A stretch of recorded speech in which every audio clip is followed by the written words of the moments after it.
Me emrin e Allahut të fillojmë, prej Tij falje, ndihmë dhe çdo të mirë kërkojmë. E lusim atë të na falë mëkatet të shpirtit dhe të veprave tona. Atë të cilin Allahu e udhëzon, s'ka kush e humb. Dhe kushdo dhe secili që humb udhën, është Allahu ai që di dhe udhëzon. Prandaj ka lënë të hapur derën e kthimit dhe portën e pendimit.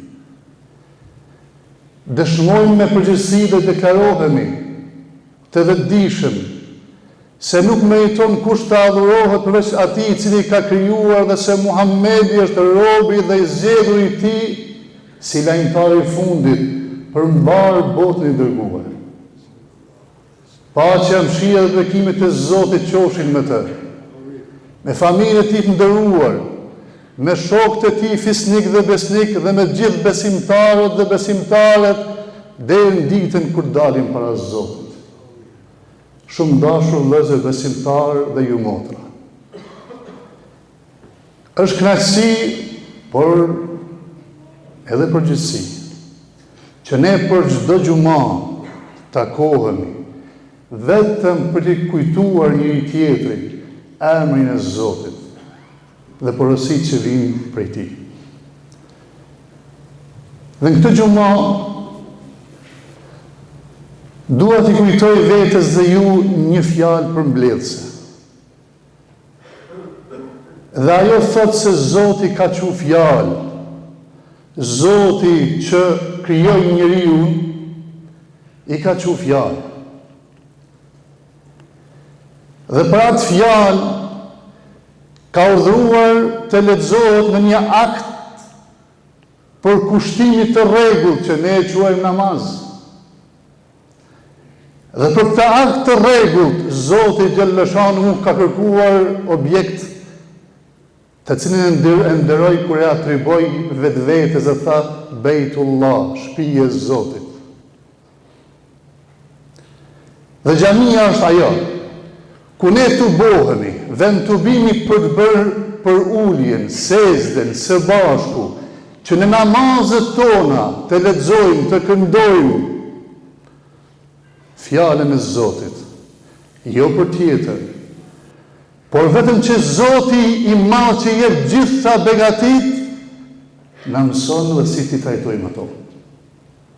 Shumë dashur vëllezër besimtarë. Në xhami Kur'ani përshkruan në një ajet të Kur'anit kur thot: "Innama ya'muru masajid Allah",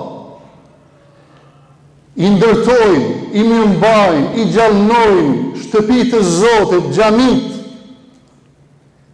ata të cilët besuan Zotin, por edhe ditën kur dalin para Zotit. Që me kur për kushtim e falin namazin, dhe nga pasuria që grumbullojnë gjatë jetës ndajnë zakatin, dhe duke qenë të vetëdijshëm se veç Zoti është një dhe s'ka tjetër, askujt nuk i friksohen për vesti. Këto janë cilësitë, atributet që duhet t'i formoj xhamia të ata që lexojnë Kur'anin. Shumë dashur vëllezër besimtarë. Thelbi i këtij hutbes është thënia e Allahut në Kur'an në surën Nahl. Ma indakum yanfad, wa ma inda Allahi baq. Gjithçka është te ju vjen prej Zotit, dhe si e tillë është mirë, begati, shfrytëzone. Por kujtoni, gjithçka është te ju soset. Veçka është të Zotit mbetet. Gjithçka vjen prej Zotit të ne është begati, kurse ajo që ngritet te Zoti mbetet, e mbetet trajtimi jon ndaj begative të Zotit. Njeti i mirë, fjala e mirë, vepra e mirë. Ilehi yas'adu al-kalimu at-tayyib wal-'amalu as-salihu yarfa'u. Te Zoti ngritet fjala e mirë, por dhe ta ngjitet edhe vepra e qelluar.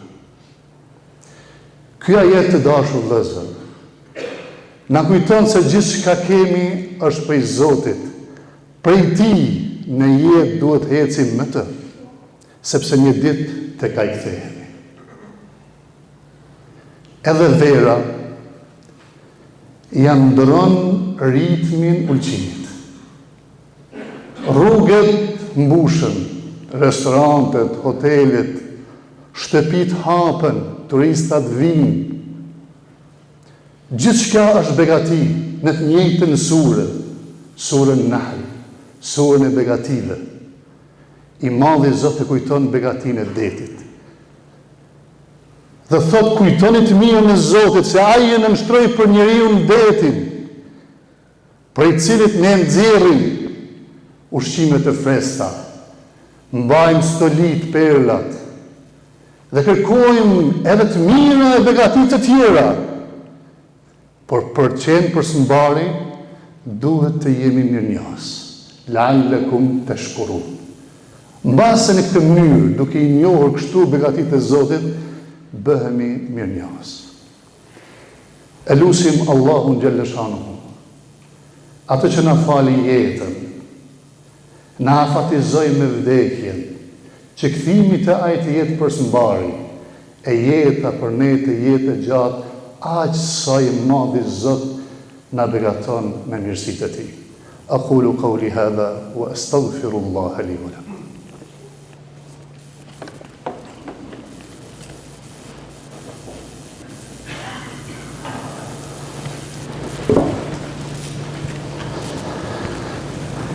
Alhamdulillahi hamdal kamilin. والصلاة والسلام على أشرف الأنبياء والمرسلين نبينا محمد عليه أفضل الصلاة وأتم التسليم. I falem me nder Zotit për gjithat mira që i Madhi Zot ka falë para nesh. I falem me nder Zotit për një tjetrin që kemi përkrah nesh. Dhe i falem me nder Zotit për dashnin që i Madhi Zot ka falë midis nesh dhe ka hequr prej mesit tonë konfliktet dhe hasmërit. Paqja, mëshira dhe bekimet e Zotit qofshin mbi më të fundin profet, të dashurin ton Muhammed. Zoti e bekoft atë, familjen e tij, siç ka ditë bekoi dhe të mëshiroj Ibrahimin dhe familjen e tij. I Madhi Zot ju bekoft ju dhe familjet e juaj. Allahumma salli ala Muhammedin wa ala ali Muhammed. كما صليت على إبراهيم وعلى آل إبراهيم إنك حميد مجيد. اللهم بارك على محمد وعلى آل محمد كما باركت على إبراهيم وعلى آل إبراهيم إنك حميد مجيد. Thelbi gjitha asaj që them, gjithçka vjen prej Zotit dhe i zhdash që begatitë e tij na afrojnë me Zotin. Por ja që ndonë ndonjëherë kundërta, në vend se të bëhet begatia porta që hapët për të Zotit, bëhet perdja, që na bën që të shohim veç sebebin e jo atë që e çon sebebin. Perdja më e madhe që i bën njerëz mos ta shohin Zotin, shpesh herë është begatia.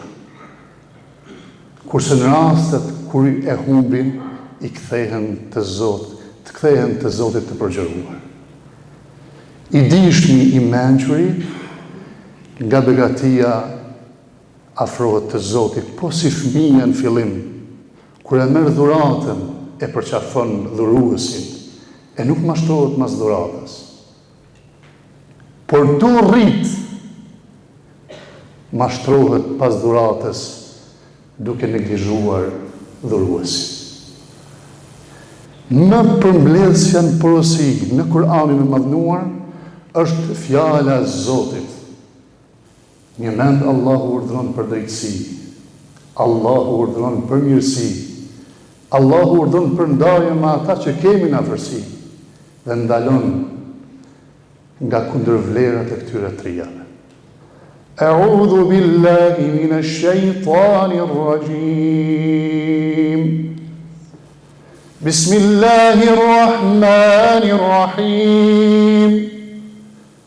إن الله يأمر بالعدل والإحسان وإيتاء ذي القربى وينهى عن الفحشاء والمنكر والبغي يعظكم لعلكم تذكرون فاذكروا الله يذكركم واشكروه على نعمه يزدكم ولذكر الله أكبر والله يعلم ما تصنعون